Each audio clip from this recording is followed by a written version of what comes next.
When Word starts, it opens a new blank document using standard or default settings. Default settings control features such as the margins, the line spacing, and the character font and size. So by default, the new document displays in Print Layout view, showing the most common tools you'll need to create and edit a document.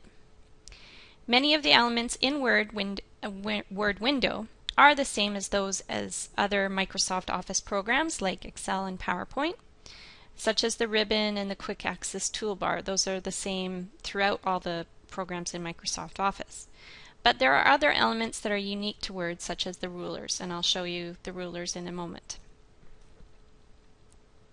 Now, some of you are going to find that Microsoft Office 2010, it does not look like your Microsoft Office at home, specifically your Word and how it's laid out in the environment here. In the 2007 version of Microsoft Word, the whole menu system was changed, and now they use what's called a ribbon display or ribbon menu system, and that's referring to this area here. And so you can see these menus up here are not the same as they used to be in version 2003, if you're familiar with that. And that's okay. If you're using 2003, Office 2003 at home or Word 2003 at home, it's fine. They can still save back and forth, and you can still work on 2003 at home. It's just some of the commands will be in different spots. So getting to the ribbon, if you look at these are actually called ribbon tabs, and so you can click along these ribbon tabs and new menus will come up, new commands will come up.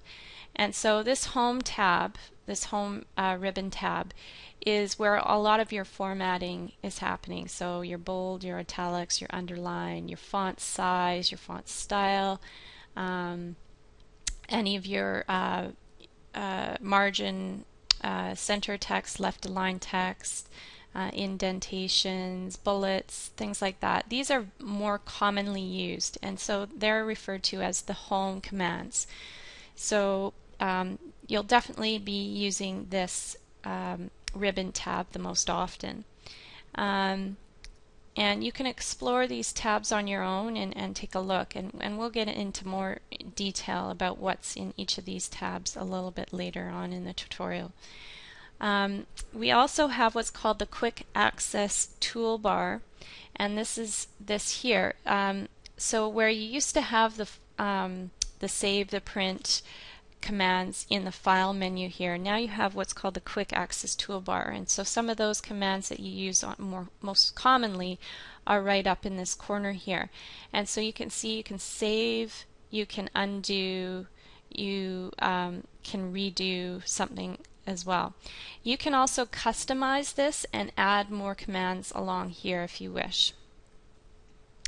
Again, this corner, you should hopefully be most of you familiar with this. This is, again, how to minimize a window, and to maximize it up again, you just click back on it on the command line. And if you want to just resize it, or what they call restore down, so that you could have maybe another window open over here, you just click on the middle window here, and then if you click on it again, it will maximize it back up to the full screen. And again, if you click on this X here, that will close the program down. So up above here, this is called the title bar, and it will display the program and the document's name. At this point, I'm working on document 1, but as soon as I save it as a specific name, this will be changed to whatever name that I choose for the file. And this area here is called the document area, and it's the workspace where you enter text and clip art and other things that you want to enter. And you can see on the ruler here, there's a white space and then a gray space on either side. The white space is actually the printable area. So if this is called the insertion point, this cursor here that's blinking. So when I type in text, that's where it's going to be inserted. So that's why it's called the insertion point. And you'll notice that the text will only appear inside this white area. But if you were to insert graphics, you have to be very, very careful, because sometimes graphics will allow to be outside of the printable area. But if you want to make sure your graphics are inside the printable area, then you have to make sure it's inside this white space here, here, and here.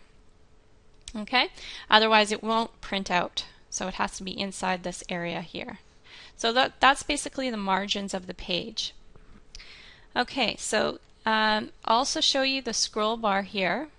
There's a scroll bar on the side, and if my document was larger, I could also have a scroll bar along the bottom as well, or if I had it in a larger view. So that's just basically going to scroll up and down the document so I can see what's below or above. And then I also have the status bar at the bottom here. And this is new to Microsoft 2010. It might have also been in 2007, I'm not sure. But it actually will give you a word count. So if you're working on an essay and you want to know how many words you've written so far in your essay, it will give you a running count, a running total here. This will also tell you what page number you're on, if you're on a multiple page document. Be careful before you print that you don't have a second blank document. So if you think that you only have a one-page document and it says page 1 of 2, then make sure that you delete some spaces and bring that back up to page 1 of 1 before you print out, so that you don't print out any blank documents out of the printer. It's just a waste of paper. Then we have at the bottom what's called a zoom slider. And this is helpful, especially when you're doing presentations, but it is also helpful if you have trouble seeing what you're looking at on the screen. So you could magnify, and you can also minimize. So if your eyesight isn't the greatest, you can magnify if you wish, and you can also see multiple documents. If you were working on multiple documents, they would show up over here. Or sorry, multiple page documents. So I'm also going to show you the help button here, and this is really a helpful tool if you get lost. So right up in the right hand corner there is a help button, so you can click on that, and that will come up with Microsoft Office Word help. Okay, and it's a web-based help, but you can search through. You can get some extra templates here as well. But yeah, you can go through some tutorials. So it's very helpful to know where to find help on any particular subject. So they'll talk to you about, you know, how to create a document, etc., and they'll walk you through just some basics.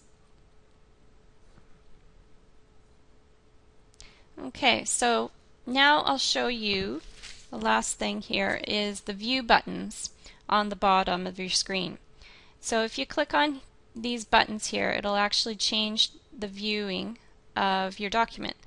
So I just clicked on full screen, so that will get rid of some of the menu items so that you can see the document all together in one screen.